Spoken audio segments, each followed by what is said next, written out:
evening again, ladies and gentle persons. I am Don Alhambra del Bolero, Grand Inquisitor of Spain, and tonight it is my degrading duty to bid you a warm welcome. In the highly unlikely and entirely unrelated event of fire, you shall exit through one of the doors at the back of the auditorium, or through this door on your right side, marked exit to account for your forgetfulness and general lack of sound judgment. You shall further obey the directions of the inquisitorial front of house team, who have been instructed to make your suffering as convenient as possible as you make your way at their indication to the lawn in front of the college's middle common room, which you should have passed on your voyage hither. Betwixt the first act and the act commonly known as the second, you shall have precisely approximately 15 minutes to attend to such bodily requirements as assail the populace from time to time, during a period which I have ingeniously named the interval. The virtuous amongst you may find yourselves at the end of the performance, approximately when the performance has finished. If at such a time you are consumed by a burning desire to continue the mundane pursuits of your life outside, you will do so in a quiet and orderly fashion, lest you disturb the resident students who are preparing themselves for their examinations. You must presently silence and conceal your portable telephones and other unsanctioned unholy devices. Having done so, you may commence your enjoyment at your own risk.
and turn us suddenly with all convenience dispatch.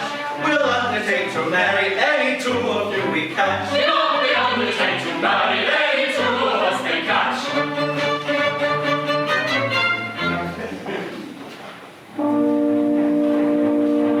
Are you peeping? Can you see me? Talk and keeping the talk and dreaming. Lovely. Shall we say so? All right, my dear players, play so. Come and training, they are chasing. Surely they deserve a beating. It's too much as many as smoking conduct such as truly shocking. You can You can see something, tell me so. You can see something, tell me so.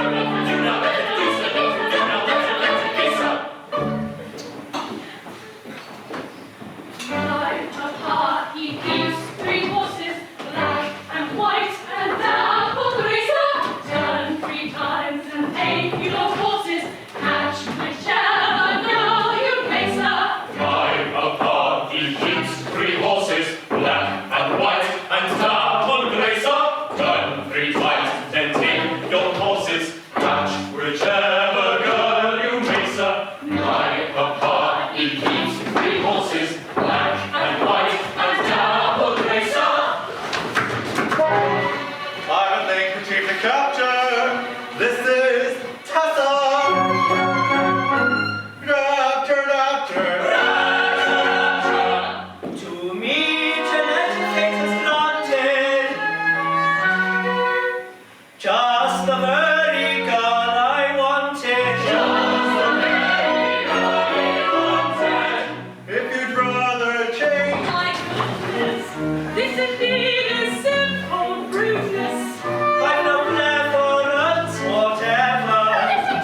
From the sunny Spanish shore, the Duke of Plaza-Toro, And his grace is daughter too. And his grace is daughter too. and his grace's private crumb, to Venetia's shores have come, to Venetia's shores have come. If back to Spain, we'll never, never, never see again. They will never, never, never, never, never, never, never, never, never see again. Neither that grandee from the Spanish shore, the noble Duke of Plaza-Toro, And his grace is Duchess too. And his grace is daughter too. nor his grace's no particular drum, to Venetia's shores will come, to Venetia's shores will come. If back to Spain, we'll never, never, never see again. They will never, never, never, never, never, never, never, never, never, never see again. They will never, never, never, never, never, never, never, never, never, never see again.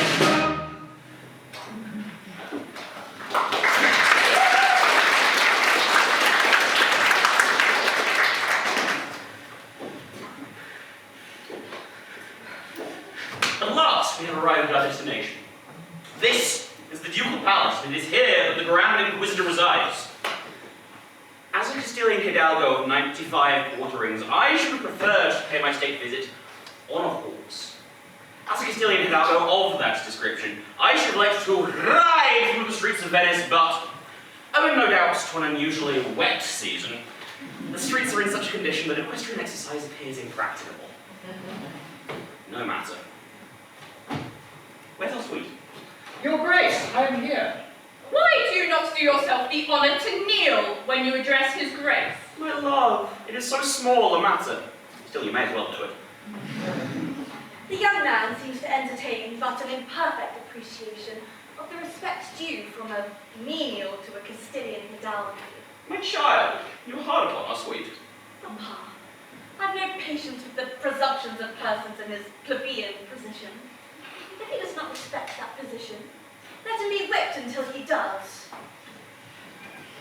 Let us hope the omission was not intended as an oversight. I should be much hurt if I thought it was. So would he.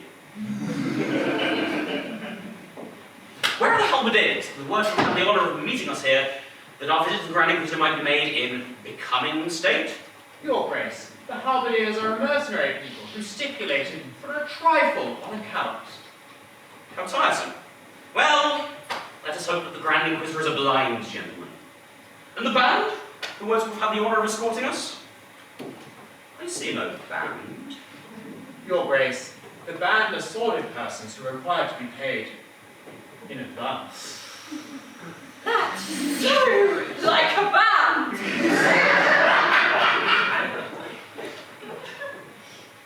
Insuperable difficulties meet me at every turn.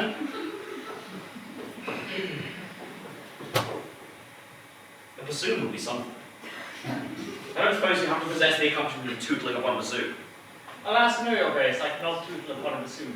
However, I can imitate a farmyard.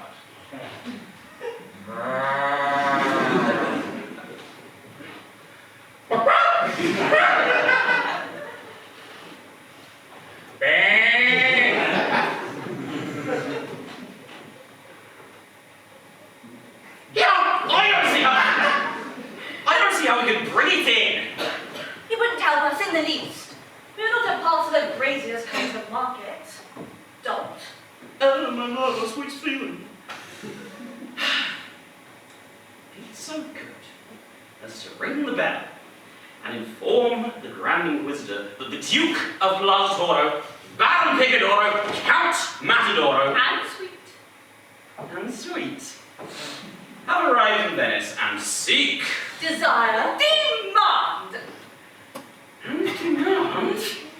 an audience. Your Grace has but to command. Yes, I felt sure of it. I felt sure of it.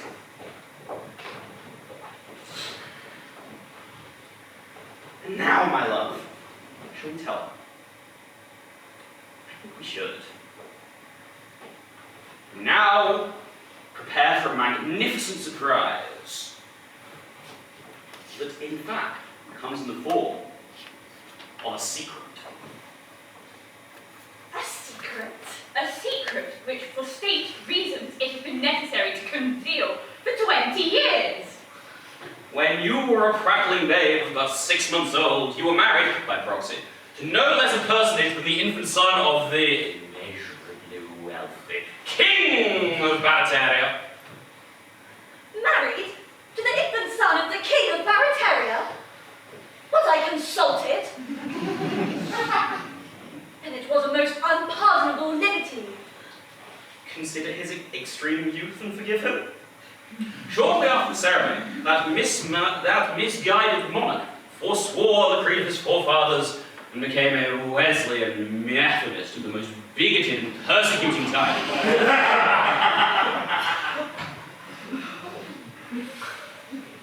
The Grand Inquisitor, determined that the innovation should not perpetuate in Barataria, stole your infant husband and conveyed him, smiling and unconscious, here to Venice.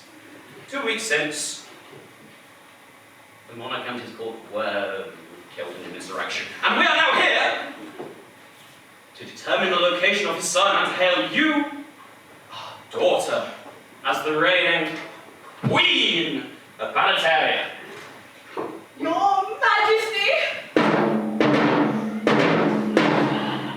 It is at such moments as these as one feels how necessary it is to travel with a full band.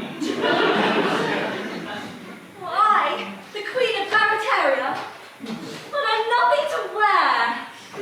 I'm practically penniless. Ah, I've got something for that.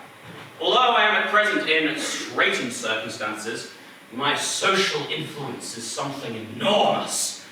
And a company to be called the Duke of Plaza-Toro Limited is in course of formation to work me. An influential directorate has been secured and I shall myself sit upon the board. Am I to understand that the Queen of Barataria may be called upon at any time to witness her honoured sire in process of liquidation? The speculation is not exempt from that drawback. Should your father stop, it should be necessary to wind him up. But it's so undignified. It's so degrading. A grandee of Spain turned into a public company. Such a thing was never heard of. My child, the Duke of Plaza-Toro does not follow fashions. He leads them. He always leads everybody. In the army, he led his regiment. He occasionally led them into action. He invariably led them out of it.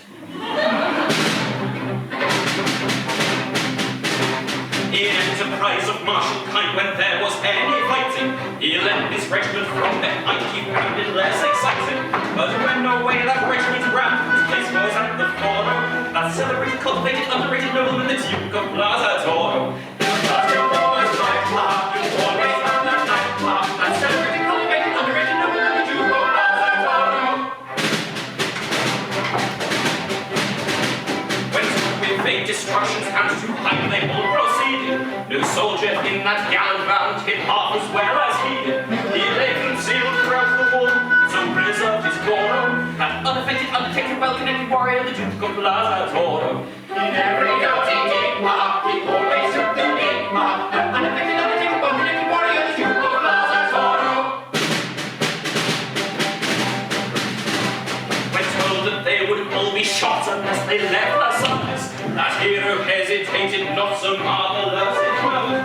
He sent his resignation in, the first from all his corner. That very knowing, overflowing, easygoing paladin, the Duke of Plaza-Toro. To men always said they love, he always took away my. That very knowing, easygoing paladin, the Duke of Plaza-Toro. That very knowing, easygoing paladin, the Duke of Plaza-Toro.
The child who was stolen in infancy by the Inquisition? Well, the same.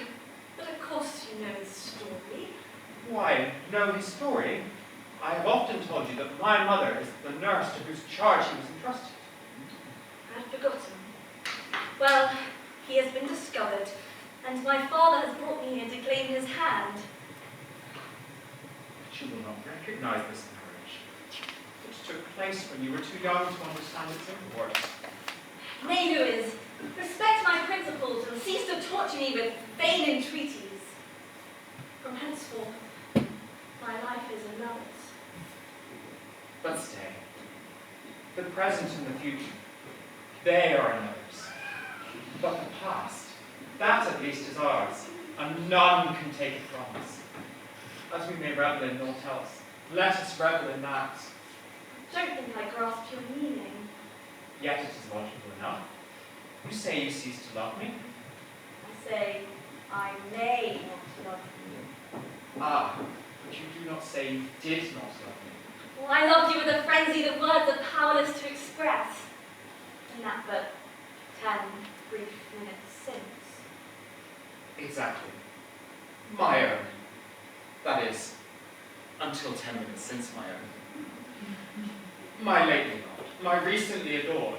Tell me, say, until a quarter of an hour ago. I was all in all to me. I see your idea. It's ingenious. But don't do that. There can be no harm in reveling in the past. None whatever. But an embrace cannot be taken to act retrospectively. Perhaps not. Casilda, you were to me as the sun is to the earth. And now our love, so full of life, is but a silent, solemn memory. Must it be so, Casilda? Luiz, it must be so.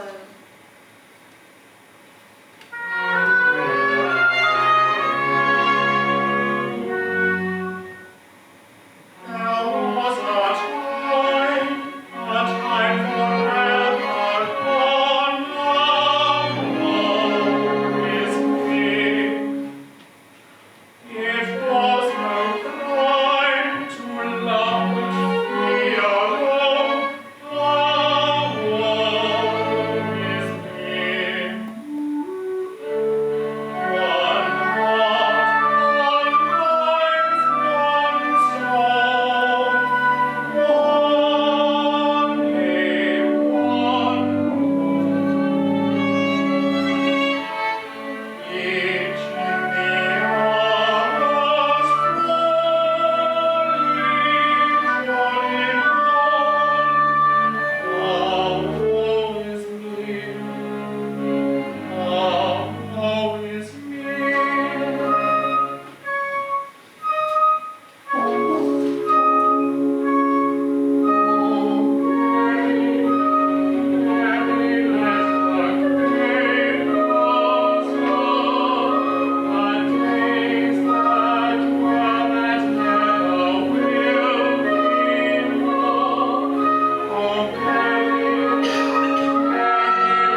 child, allow me to introduce His Grace, His Distinction, His Excellency, Don Alhambra del Bolero, the Grand Inquisitor of Spain.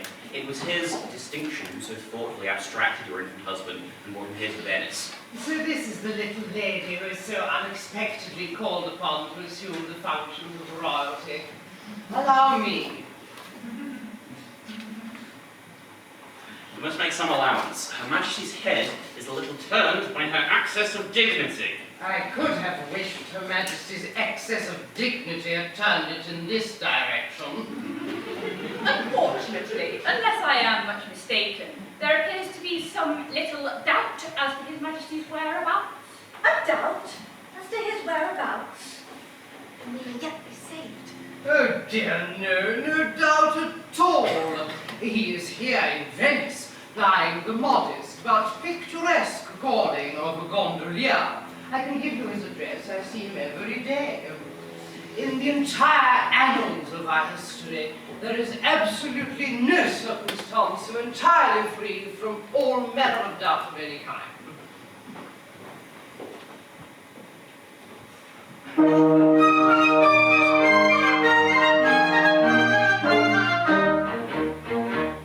I stole the prince and I brought him here and left him gaily prattling with a highly respectable gondolier who promised the royal babe to rear and to teach him the terrain of a time or near with his own beloved prattling. Both of the babes were strong and stout and considering all things clever. Of that there is no manner of doubt, no problem possible, shadow of doubt, no possible doubt whatever. No possible doubt whatever. But owing I'm much disposed to fear his terrible taste for tippling, that highly respectable gondolier would never declare with mind sincere which of the two was his offspring dear, and which the royal stripling, which was which he could never make out, despite his best endeavour. Of that there is no manner of problem possible, no possible doubt whatever. No possible doubt whatever. Time spent, and when at the end of the year I sought that infant cherub, that highly respectable gondolier, with lying a corpse on his humble bier, I brought the Grand Inquisitor's cheer. That taste for drink combined with God and top them up forever. Of that there is no manner of doubt, no possible shadow, no possible doubt whatever. No possible doubt whatever. The children followed his old career. This statement can't be parried of a highly respectable gondolier. Well, one of the two will soon be here. But which of the two, it is not quite clear, is the royal prince you marry. Search in and out and round about, and you discover never a tale to free from every doubt, possible doubt forever. A tale so free from every doubt, all possible probable shadow of doubt, all possible doubt whatever.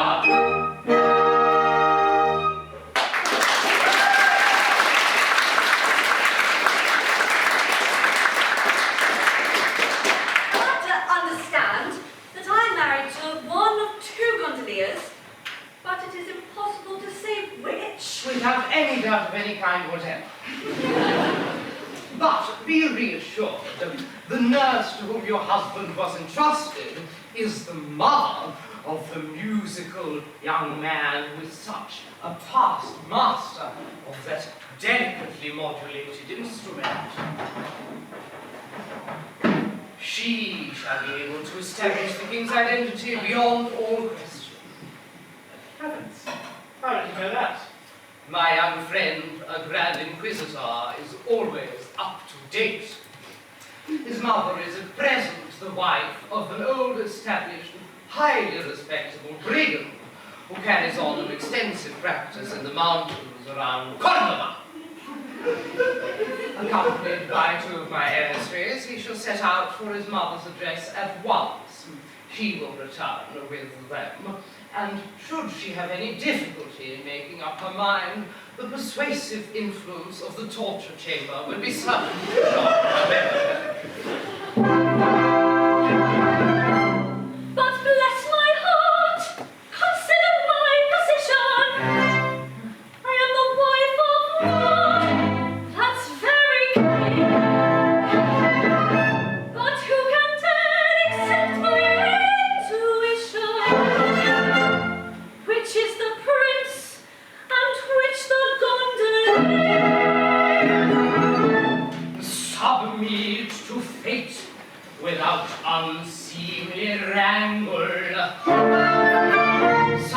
complications frequently occur. Life is one closely complicated tangle. Death is the only true unraveled. While we lifelong we can never straighten out life's tangled skein. Why should we in vain endeavor guess and guess and guess again? Life's a pudding full of lumps. Cares and canker that we know. Life's a pudding full of lumps. Cares a canker that benumbs.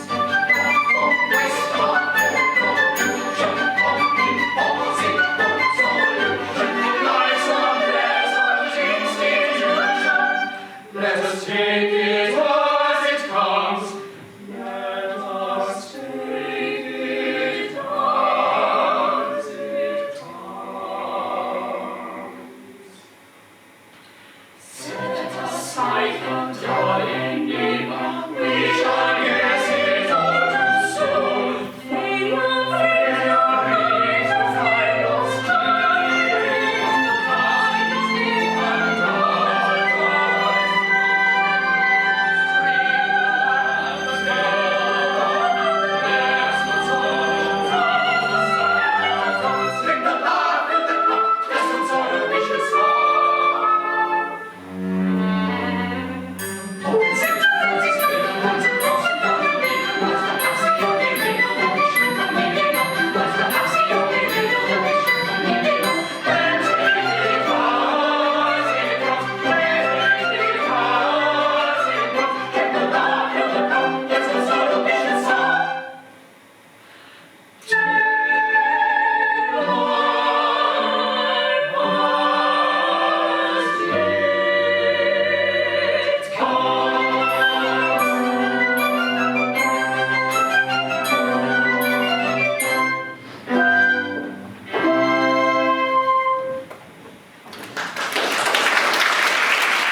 begin in real earnest.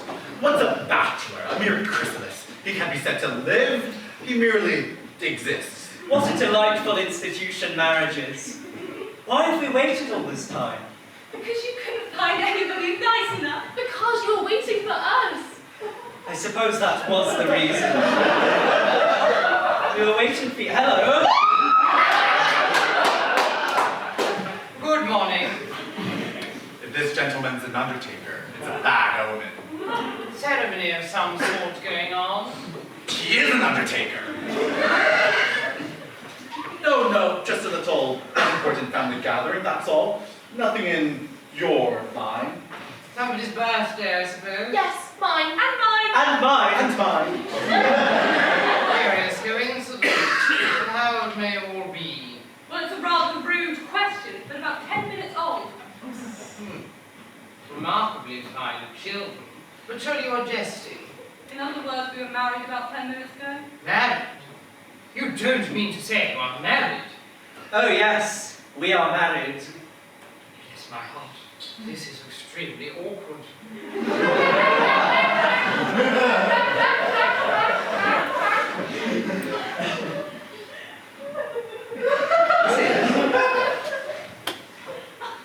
Oh, you don't mind, I suppose. Oh my God, he just wants to marry one of us. Oh, Giuseppe, you're going to be hard. I wasn't. Oh, it's all right. Now, my man. We don't want anything to do with your line today, so if your curiosity is satisfied, you may go. You mustn't call me your man. It's a liberty. I don't suppose you know who I am. Not we indeed. We're jolly gondoliers, the sons of Battista Palmieri, who led the last revolution. Republicans heart and soul, we hold all men to be equal.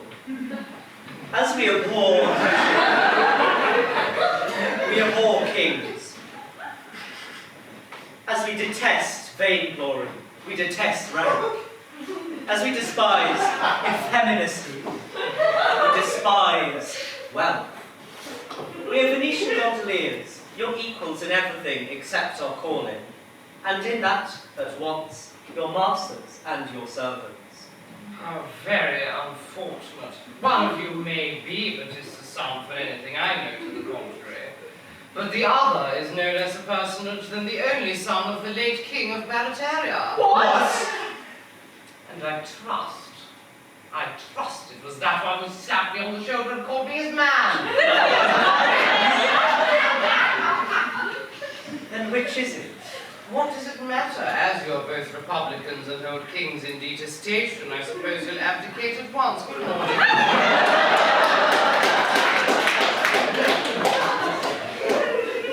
Well, as to that, there are kings and kings, and when we say we detest kings, we mean we detest bad kings. I see, it's a delicate distinction. Quite so. Now, I can conceive of a kind of king, an ideal king, the creature of my fancy, of course, that would be absolutely unobjectionable. Such a king would abolish taxes and make everything cheap, except gondolas. And give a great many free entertainments to the gondoliers. And let fireworks off on the Grand Canal, and engage all the gondolas for the occasion. And scramble money on the Rialto among the gondoliers. Such a king would be a blessing among his people, and if I were a king, that is the sort of king I would be. So would I. Oh, come, I'm glad to find your objections are not insuperable. Oh, they're not insuperable. No, they're not insuperable. Besides, we're open to conviction. Yes, they are open to conviction. Oh, they've often been convicted. As you see, our views may have been hastily formed on insufficient grounds. They may be erroneous, ill-digested, crude. Besides, I have a very poor opinion of the politician who's not open to conviction. Yes, that's the sort of politician for my money. Then we'll consider it settled. Now, as the country is in a state of insurrection, it will be absolutely necessary for you to assume the reins of government at once. And until it is ascertained which of you is to be king, I've arranged for you both to reign jointly, so that no question may arise hereafter as to the validity of any of your acts. As one individual. As one individual. Like the this. Something like that. Yeah. And may we take our friends with us and give them places about the court? Undoubtedly, that's always done. Well, I'm convinced. So am I.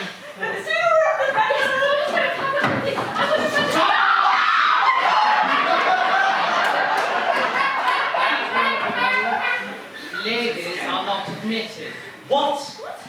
Not admitted. Not at present. Afterwards, perhaps. We'll see. Why, you don't mean to say you're going to separate us from our wives? Bless my heart, how extremely awkward. Only for a few months. After all, what's a few months? But we've only been married 15 minutes!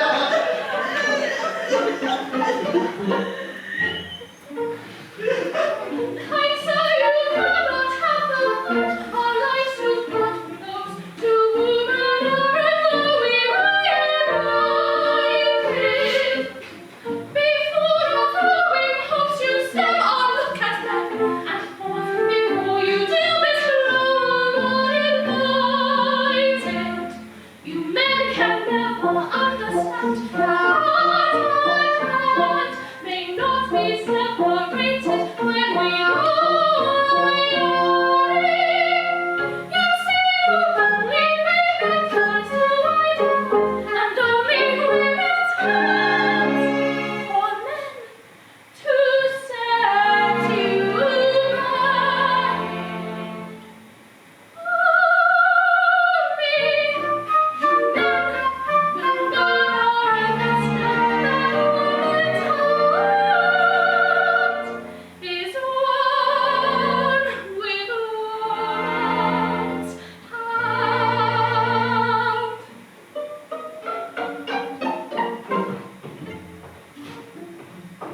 Some kind of charm you seem to find in womankind, some kind of unexplained delight, unless you're jesting. But what attracts you, I confess I cannot guess. To me, a woman's face is quite uninteresting. If from my sister I would talk with only one, I would no doubt be horrified, but I am married. But Marco's quite another thing. He is my king, he has my heart open. This land shall never share it. You men will never understand that woman's heart is one with woman's hand.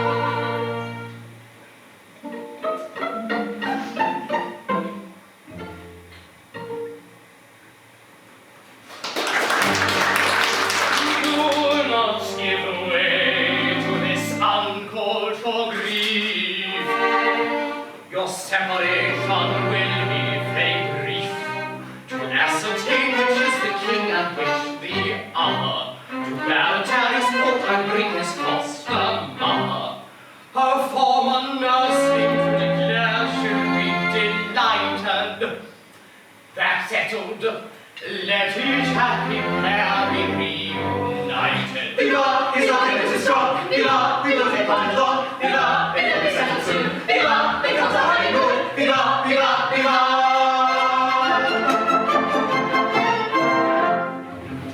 Then one of us will be a queen and sit on a golden throne, with a crown instead of a hat on her head and diamonds all her own, with a beautiful gown of gold and green. I always understood. I wonder where she'd wear a feather.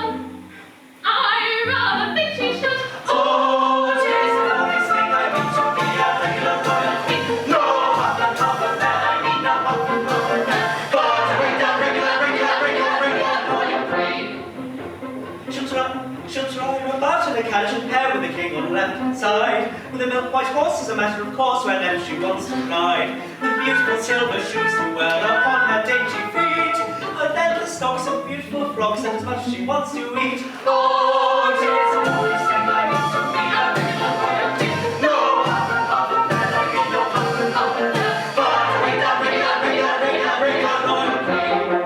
wherever she condescends or what be sure she'll shine at that. With a haughty stare and a nose in the air like a well-born aristocrat. At every high society talk she'll bear away the bell.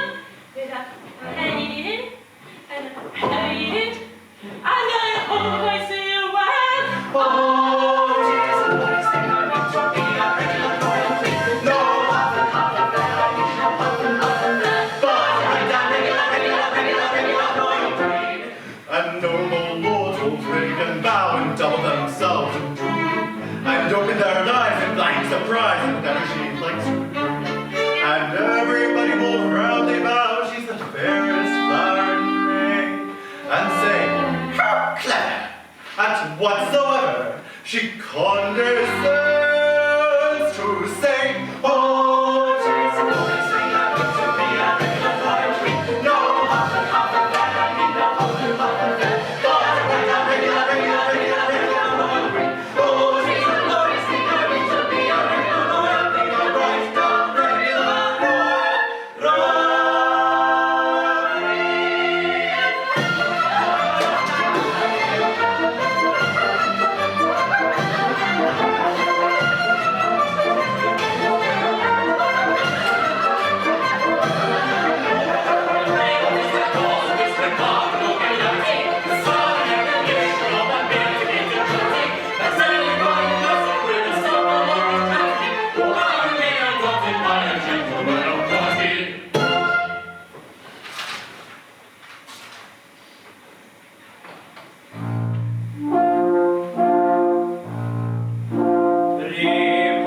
Replying we sing as one indeed, As I find I'm a king to my kingdom, I bid you all, I'm aware where you object to pavilions and palaces, but you'll find I respect your Republican, fallacies. You'll find I respect your Republican. fallacies. As they know we object to pavilions and palaces, how can they respect our Republican fallacies? For everyone who feels inclined, suppose we undertake to find congenial with his frame of mind, and all shall equal be. The Chancellor in his peruke, the Earl, the Marquis, and the Duke, the Butler, and the Cook, they all shall equal be. The aristocrat who bangs and prints, the aristocrat who hunts and shoots, the aristocrat who cleans our boots, they all shall equal be. The noble lord who rules the state, the noble lord who cleans the plate, The noble lord who smells the plates, they all shall equal be. the Lord High Bishop, Orthodox, the Lord High Court, who nom the box, The Lord High Vagabond in the slums, they all shall equal be. Lord, everyone who feels inclined, suppose we undertake to find between your frame, his frame of mind, between your and his frame of mind, and all shall equal. Sing high, sing low, wherever they go. Sing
Come, let's away, our island crown awaits me.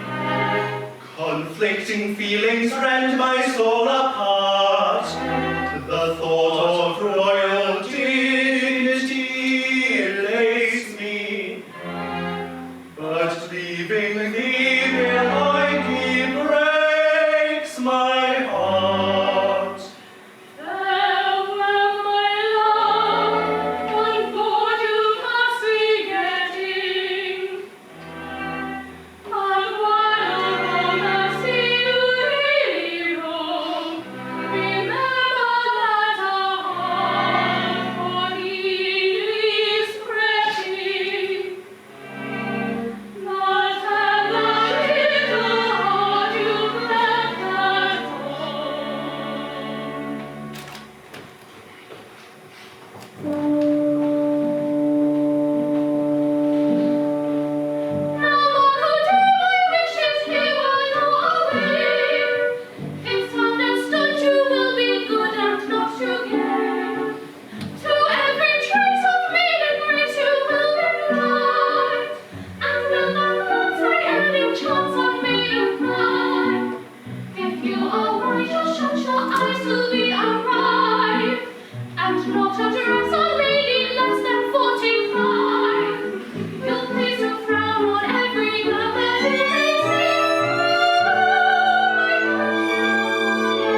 undue pride bereft to act in perfect unity, whom you can order right or left with absolute impunity, who put their subjects at their ease by doing all they can to please, and thus to earn their bread and cheese, seize every opportunity, and thus to earn their bread and cheese, seize every opportunity.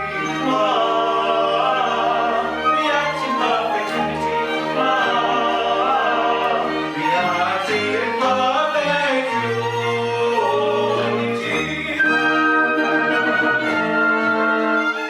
Of happiness, the very good unity, a monarchy that's ever good, republican equality, tempered with equality.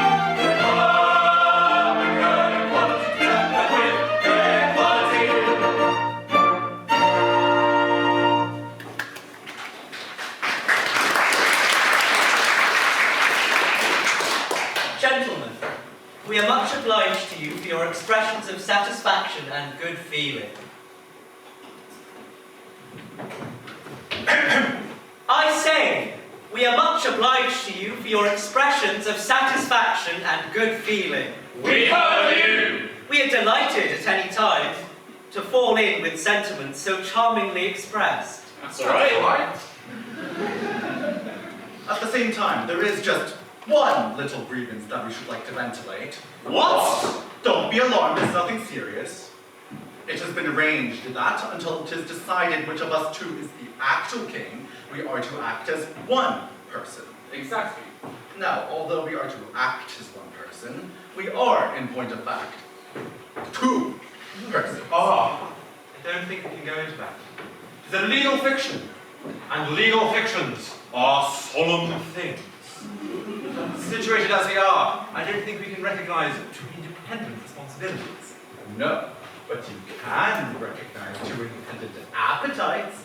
It's all very well to say that we are to act as one individual, but when you only supply us with just the one ration between the two of us, I say it is a legal fiction carried a little too far. It's a rather nice point. I don't like to express an opinion offhand, though. Perhaps reserve it for judgment before the full court. Then what are we to do in the meantime? We want a tea! Well, I suppose you could make an interim order for double rations, on your majesty's entering into the usual indemnifications in the event of an adverse decision. That I think will make the case. But you must work hard, stick to it. Nothing like work. Oh, certainly. We quite understand that a man who holds the magnificent position of king should do something to justify it. We are called your majesty. We are allowed to buy ourselves magnificent clothes. Our subjects frequently nod to us in the streets. And the sentries always return our salutes. And we have the inestimable privilege of heading the subscription lists to all the principal charities. In return for these advantages, the least we can do is to make ourselves useful about the palace.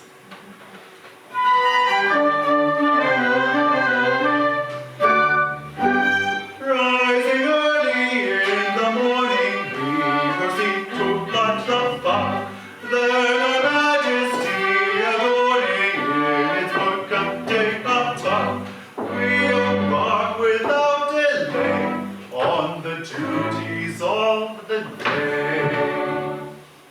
First we polish off some batches of political dispatches and foreign politicians circumvent. Then if business isn't heavy, we may hold a royal levy or we ratify some acts of parliament. Then we probably review the House of Troops with the usual shut up! Then receive the ceremonial estate. Learn introducing Eastern potentate. After that we generally go and dress up private families. While the Reverend Solti is a touchy little man, where the legislature learning for our private secretary, he is shaky in his spelling so we don't let him can. Then in view of craving dinner, we go down and order dinner, then we polish the regale and the coronation plate. Spending our debating with our gentlemen in waiting, then we run a little errand for the ministers of state. Oh, philosophers may sing of the troubles of the king, yet the duties are delight when the privilege is great. But the privilege and pleasure that we treasure beyond measure is to run a little errand for the ministers of state. Oh, philosophers may sing of the troubles of a king, the duties of the rightful and the privilege is great. But the privilege and pleasure that we treasure beyond measure is to run a little errand for the ministers of state. After luncheon making merry on a fine glass of sherry, if we've nothing in particular to do, We may make a proclamation or receive a deputation, or we possibly create a pew or two. Then we help a fellow creature on this path, with the garter of the thistle or the bag. Then we dress in total love and semi-state, to a festival, a function, or a fete. Then we go and send a sentry at the palace by the night, marching hither, up and down to and fro, while the warrior of the king of the team, painting and a jump from the islands that he doesn't want to go. He relieves us if he's able, just in time to lay the table. Then we dine and serve the coffee and a +12 with a pleasure that's emphatic, we retire to our attic with a gratifying feeling that our duty has been done. Oh, philosophers may sing of the troubles of the king, yet of pleasures there are many and of worries there are none. If the culminating pleasure that we treasure beyond measure is a gratifying feeling that our duty has been done. Oh, philosophers may sing of the troubles of the king, yet of pleasures there are many and of worries there are none. If the culminating pleasure that we treasure beyond measure is the gratifying feeling that our duty has been done.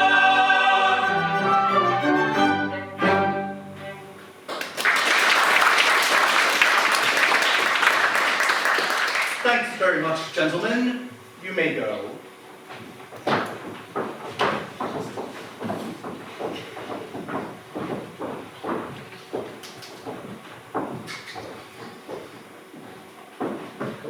This really is such a pleasant existence. They're all so singularly kind and considerate. You don't find them wanting to do this or wanting to do that or saying, it's my turn now. No. They let us have all the fun to ourselves and never seem to grudge it. It makes one feel quite selfish, as if we're taking advantage of their good nature. They were so kind about the double rations, too. Most considerate. Ah, but there's one thing wanting to make us thoroughly comfortable. And what is that? The dear little wives you left behind us 3 months ago. Yes, it is quite dull without female society. We can do without everything else, but we can't do without that. Once we have that in perfection, we have everything. There is only one recipe for perfect happiness.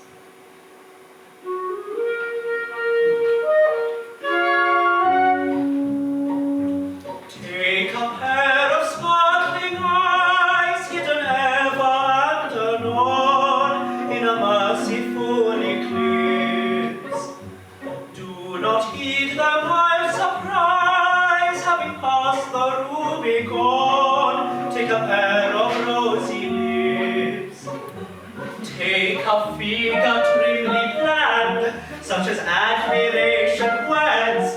Be particular in this. Take a tender little hand, fringed with dainty fingerlets. Press it, in parenthesis.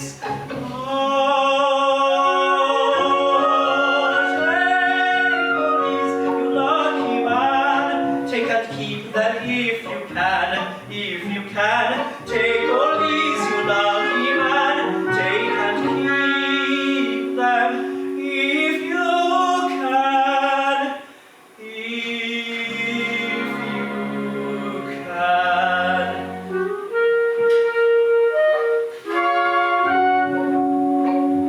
Take a pretty little cart, quite a miniature affair, hung about with threads fine. Furnish it upon the spot with the treasures rich and rare I've endeavors to define. Live to love and love to live, you will ripen at your ease, growing on the sunny side. Fate has nothing more to give, you're a dainty man to please.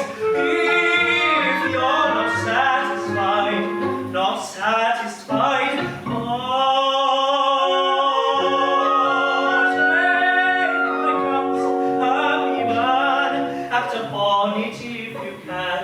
If you can, take my counsel, happy man, act upon it if you can. If you can. Take my counsel, happy man. Act upon it if you can. If you can. If you can. Act upon it if you can.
done to that. And then we cross the ocean, and thank goodness it's done. Now this monologue is done.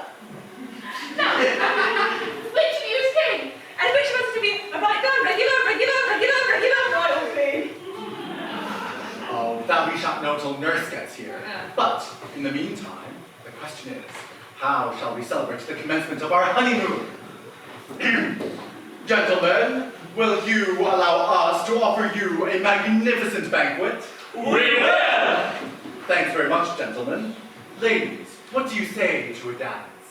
Oh, a banquet and a dance is too much happiness.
No, just a little friendly dance, that's all.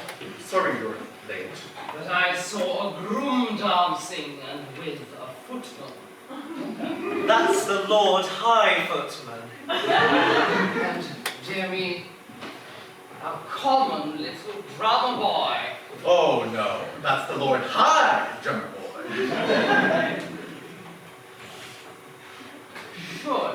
Surely the servants' hall is the place for these gentry. Oh dear no. We've appropriated the servants' hall. It's the royal apartments now. Accessible only by tickets obtainable at the Lord Chamberlain's office for the low price of $2.99. We really must have some place we can call our own. I'm afraid I'm not quite equal to the intellectual pressure of the conversation. You see, the monarchy has been remodeled on Republican principles. What? Everybody is at the head of his department, and all departments rank equally. I see. I'm afraid you're annoyed. No, I won't say that. It's not quite what I expected. I'm awfully sorry. So am I. By the by, can I offer you something after your voyage? Maybe a plate of macaroni and a rusk? No, nothing. Obliged to be careful. Yes, gout, you see, in every court, there are distinctions that must be observed. There are there? Why, of course, for instance, you wouldn't have a Lord High Chancellor play leapfrog with his own cook. Why not? Why not? Because a Lord High Chancellor is a personage of great dignity, who should never under any circumstances place himself in the position of being told to tuck in his tuppeny, except by noblemen of his own rank. A Lord High Archbishop, for instance, might tell a Lord High Chancellor to tuck in his tuppeny, but certainly not a cook, gentlemen, certainly not a cook. Not even a Lord High? My friend, that is a rank which is not recognized at the Lord Chamberlain's office. It won't do. I'll give you an instance in which the experiment was tried.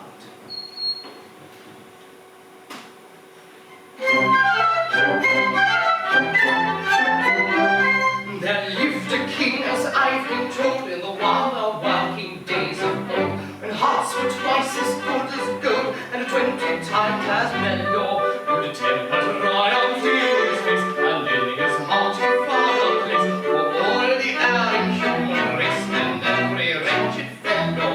When he had raised wine to drink, it made him very sad to think that some had done it all, and Jim must be content with Toddy.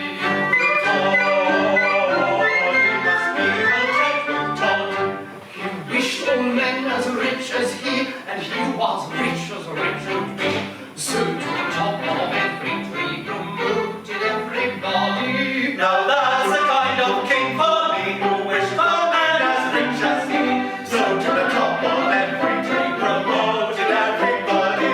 Lord Chancellors were cheap as sprats, and bishops in their shovel hats were plentiful as tabby cats, in point of fact too many. Ambassadors brought out like me, prime ministers and such as they, who like a spare of gossip day, and dukes were 3 a penny. On every side with marches, angels for real lords lieutenant deal, with army guns in ocean's deep, all around his wide dominions.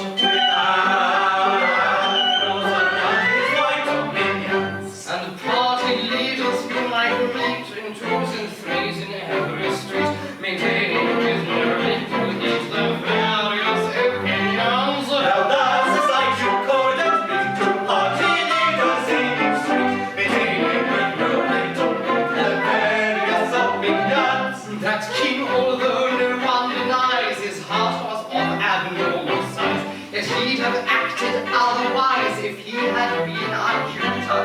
The end is easily thought of when every blessed thing in the world is made of silver or of gold. You long for simple pewter when you have nothing else to wear but cloth of wool and satin to wear. For cloth of the royal system here up goes the price of Solti. Of Solti, up goes the price of Solti. In short, whoever you may be, to this conclusion you'll agree. When everyone is somebody, then no one's anybody. Now that's as plain can be, to this conclusion we agree. When everyone is somebody, Then no one's anybody.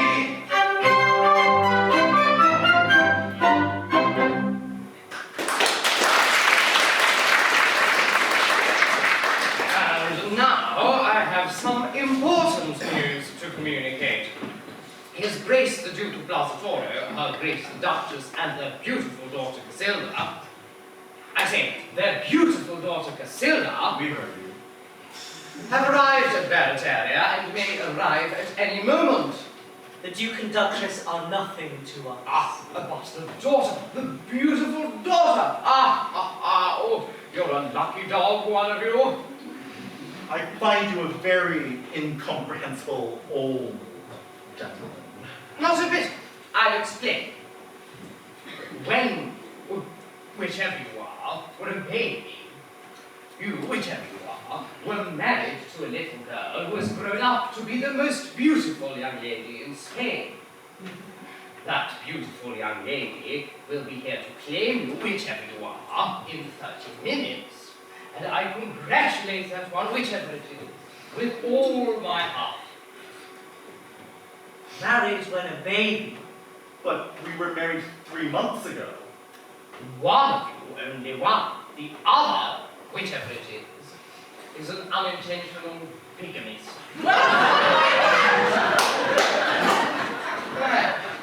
these young people? With their wives, of course! Ah, their wives. Oh dear, this is very unfortunate. Oh dear, this complicates matters. Dear, what will Her Majesty say? Do you mean to say that one of these monarchs was already married? And that neither of us will be a queen? That is the idea I intended to convey. Now pray, why didn't you tell us about this before they left Venice?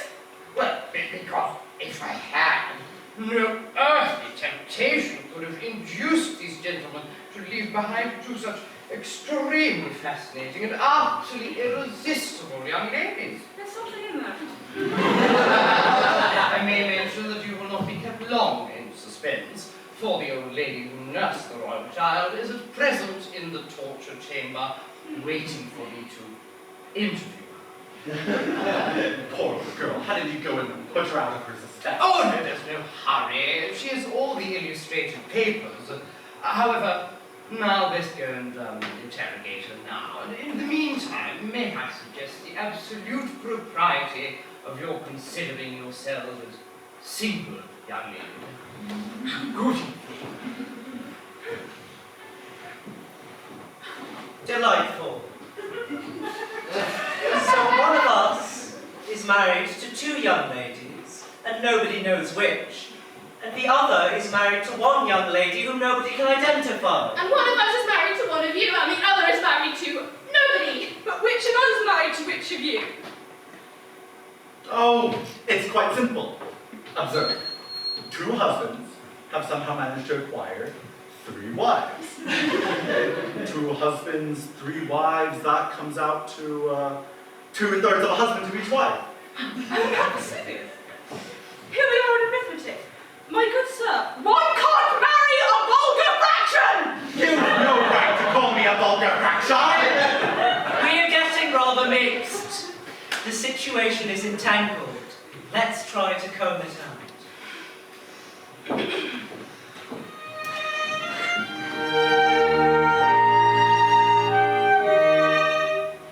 In a contemplative fashion, and the tranquil frame of mind, free from every kind of passion,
and touches heart of Duke and heart of Duchess were resigned there. with profound regret. She of beauty was a model, When a tiny little doll, and at 20, she's excelled by none. at 21, She's excelled by none. at 21. She's excelled by none.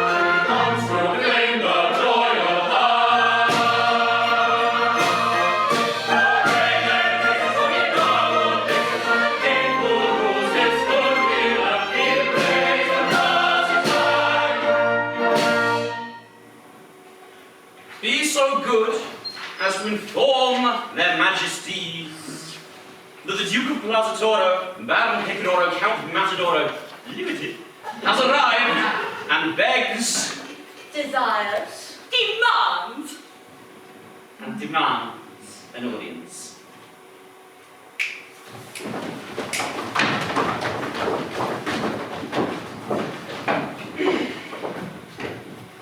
And now, my child, prepare to receive the husband to whom you were united under such interesting and romantic circumstances.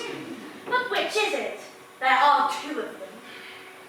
It is true at present that His Majesty is a double gentleman, but when the circumstances of his birth are ascertained, he will boil down ipso facto to a single gentleman, thus providing a unique example of a gentleman who becomes both single and married by the same operation.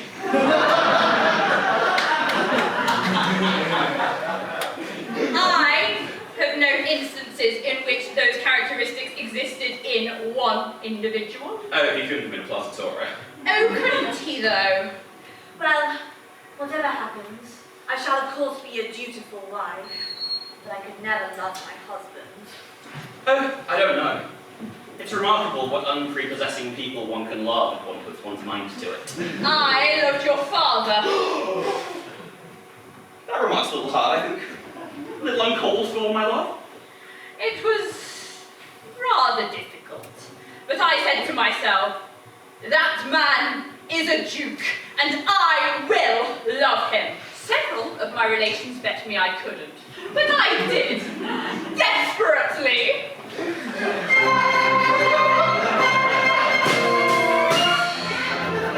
On the day when I was wedded to your admirable sir, I acknowledged that I dreaded an explosion of his eye. I was overcome with panic, for his temper was mechanic, and I made careful for a fear of thunderbolt.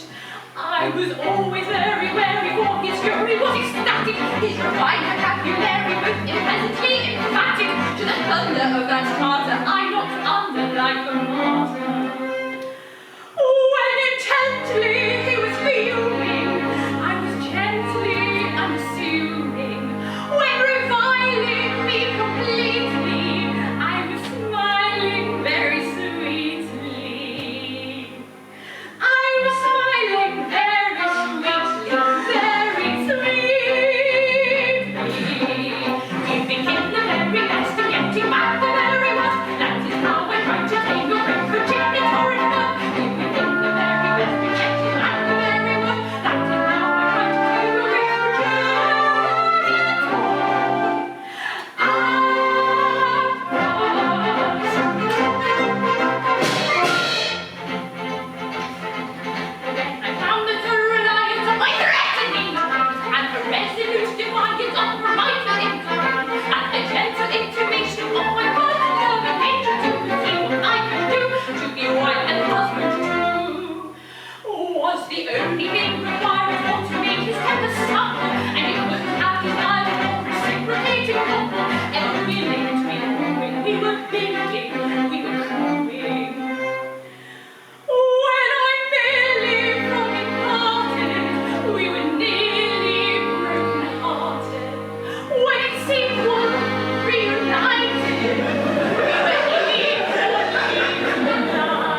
nobleman shaded, who is blazing the lustre of unaccustomed pocket money.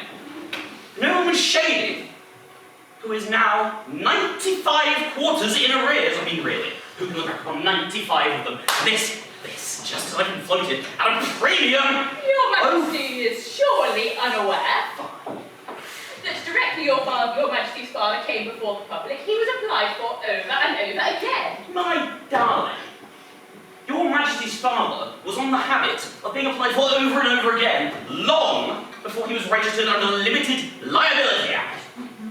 To help unhappy commoners and add to their enjoyment, affords a man of noble rank congenial employment.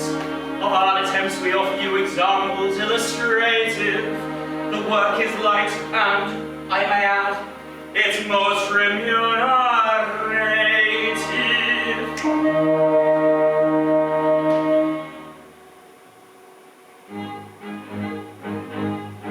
Small titles and orders for men and recorders I get, and they're highly delighted. They're highly delighted. MPs, baroneted, young colonels gazetted, and second-rate ministers knighted. Ministers knighted. Foundation stone laying, I find very paying. It adds a large sum to my making. Large sum to his makings. At charity dinners, the speech spinners, I get 10% on the takings. 1/10 of the takings. I present a lady who's got them to shade it and smacking with doubtful propriety. Doubtful propriety. When virtue torture I take and my washer and launcher in first-rate society. First-rate society. I recommend acres of plenty dressmakers, their fit and their finishing touches. Their finishing touches. As some in addition they pay for permission to say that they make for the Duchess. They make for the Duchess.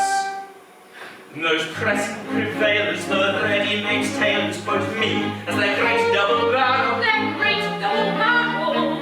I allow to do so the Robinson Crusoe would jib such wearing apparel. Such wearing apparel. I sit by selection upon the direction of several companies bubble. All companies bubble.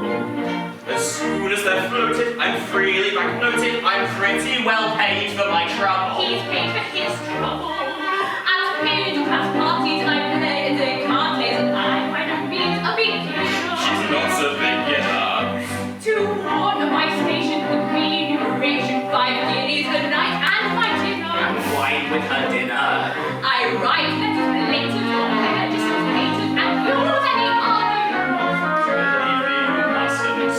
I vow my collection of amazing perfection to somebody so which it does. It certainly doesn't. We're ready as witness to anyone's fitness to fill any place of preferment. A place of preferment. We're often in waiting at junket or fitting and sometimes attend an interment. We enjoy an interment. In short, if you kindle the spark of a swindler, you're simple to into your clutches, it's into your clutches. Or would we the debtor, we cannot do better than trot out a duke Or a duchess. a duke or a duchess.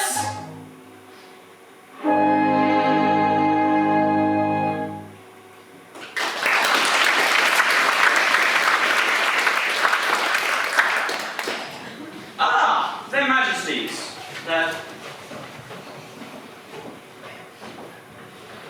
You stand slightly closer together, please.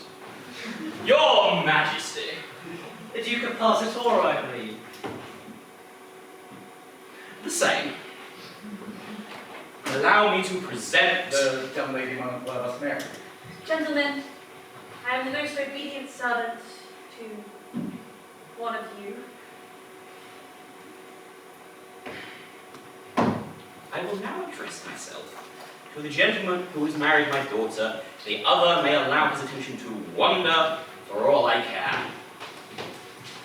My lord, you will find in this young lady a combination of excellences which you will not find in any young lady who has not the good grace to be my daughter.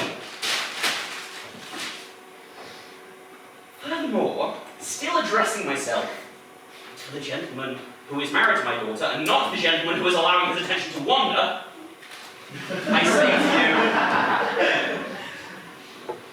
I say to you, still addressing myself to the gentleman who has married my daughter, take her, and may she make you happier than her mother has made me.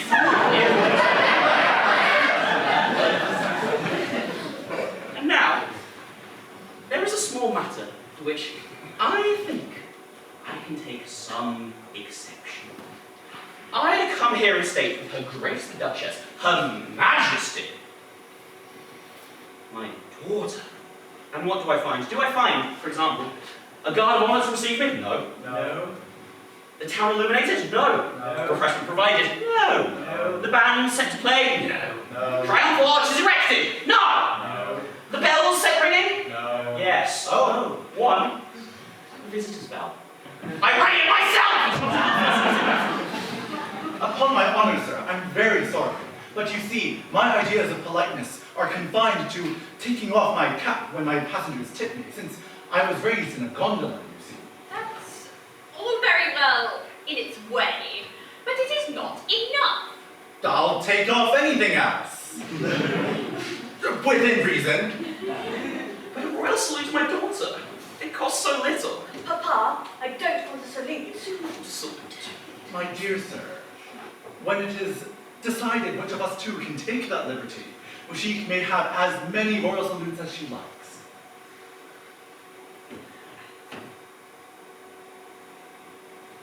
As for royal salutes and triumphal arches, you don't know our people. They wouldn't stand it. No, they're very offhand with us. They're very offhand with us. No.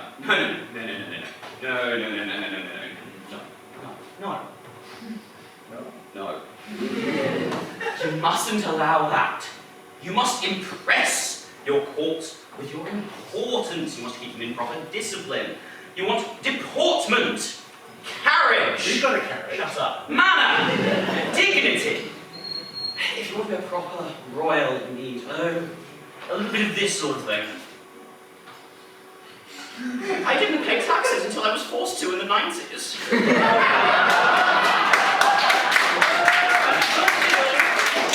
sort of thing. Yes, Your Honor, the Pizza Express wasn't working. And a very good deal of this sort of thing. Yes? Yes? No, I don't care if they're in a road tunnel, just get it done! It's very effective. And most important, I see. Attend, I shall demonstrate. You are a king. I am a subject.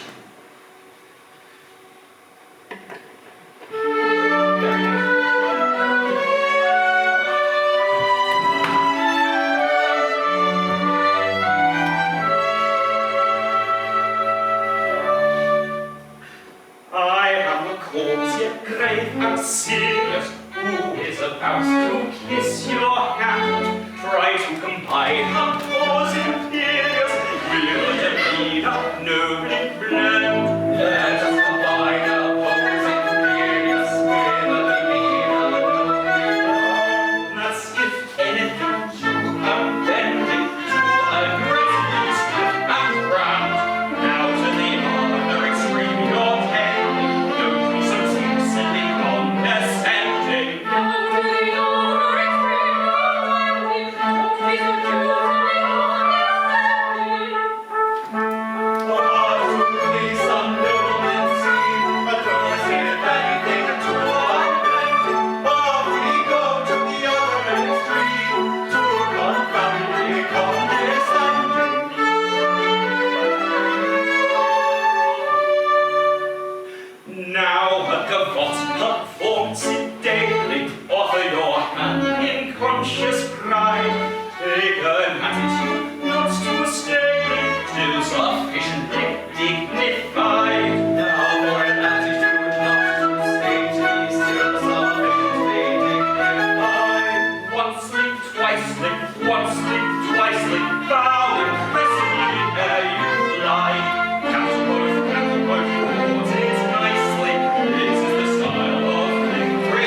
really is rather awkward.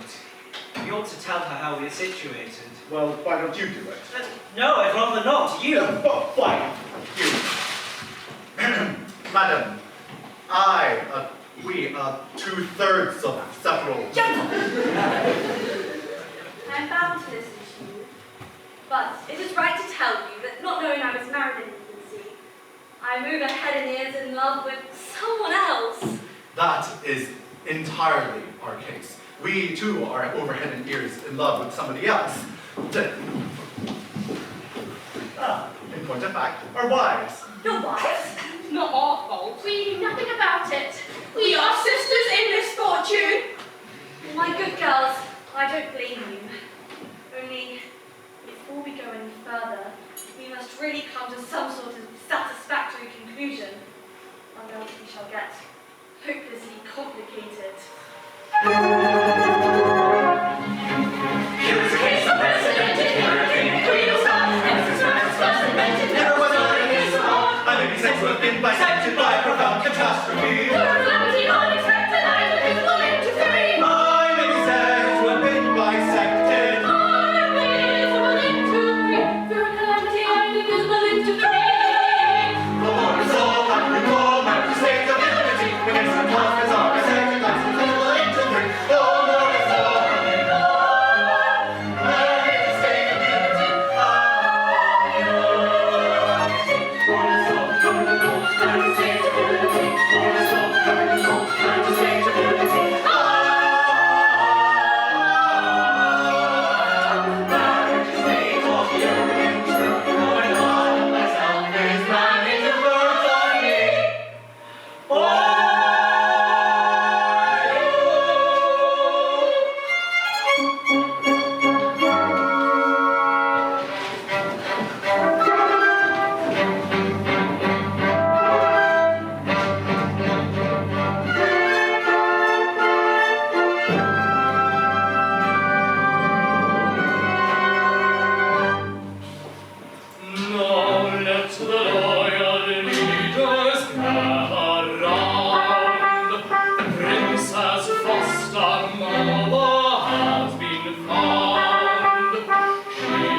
Is this indeed